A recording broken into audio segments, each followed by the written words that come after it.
Digital Durgapur.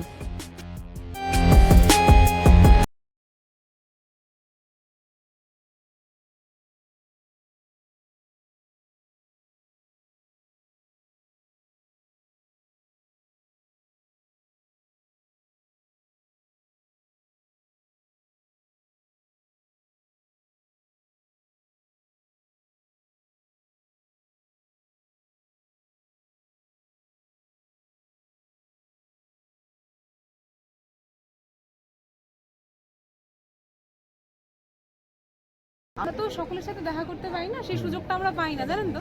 কিন্তু এই একটা সুযোগের খাতিরে যে এত সংখ্যক লোকজনদের সাথে আমাদের দেখা হয়েছে, আমি কথা বললাম, কেউ মালদা, কেউ মুর্শিদাবাদ, কেউ দার্জিলিং, এত দূর দূর থেকে যে এসছে।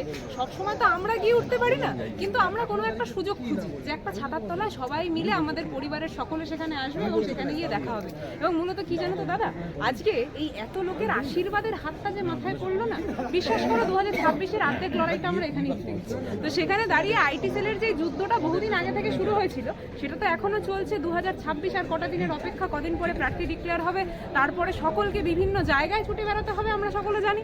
কিন্তু কি জানো তো, এই যে মিলেমিশে খাওয়া দাওয়ার যে ব্যাপারটা, এটা একটা দরকার ছিল। ওই আমরা বলি না এনার্জি, তো এইটা আমাদের একটা এনার্জি। কারণ আমরা তো দিন শেষে মমতা ব্যানার্জি, অভিষেক ব্যানার্জির দলটা করি। সেখানে দাঁড়িয়ে একটু এই খাওয়া দাওয়া সকলের সাথে মিলেমিশে কাটানো দিনটা, আমরা মনে করি যে দিদি আমাদেরকে এই এনার্জিটা ঠেলে দিয়েছে। তো সেখানে দাঁড়িয়ে ওনাদের আশীর্বাদ মাথায় নিয়ে আজকে যে আমরা সকলে এত বড় গোটা পরিবার একসাথে আমরা হয়েছি, এটাই আমাদের দিনের কাজ। এবং মূলত তোমাদের আশীর্বাদটা যে আমরা মাথায় পাচ্ছি, এটাও আরেকটা বড় ব্যাপার।